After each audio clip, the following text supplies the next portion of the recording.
you're all doing well. So today we're going to be moving on to doing some small acorns. Now they're very similar to the big ones we did last week, and also we've done this kind of branch early on. This is what we did early on, and we're just going to be repeating this process with satin stitches for the top of the acorn and French knots for the cup.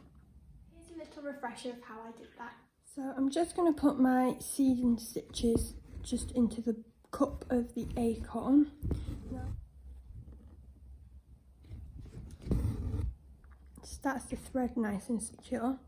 So Philippa always says start at the big middle, and she says in the instructions to stitch down just beyond the blueprinted outline to ensure that it is covered, and then work across one half before returning to the centre, and then complete the second half. So we'll come up and down the centre just above the blue line, like so, and I'll work towards myself first, because I seem to always do them in this direction.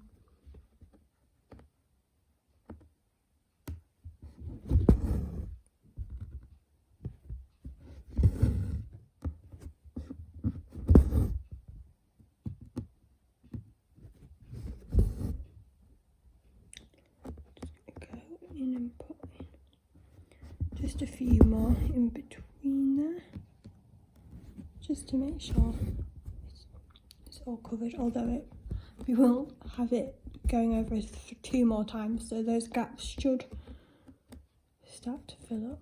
So I'm going to come back to the centre and work the other side. So I'm trying to just come up where the stitches, the first stitches were. I just missed this one here.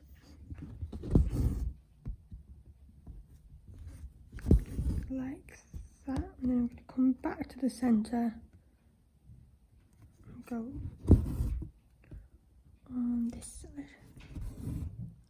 So I'm just going to do one on that side, one just like that. We'll just do one more here. So then we've got that nice raised dome.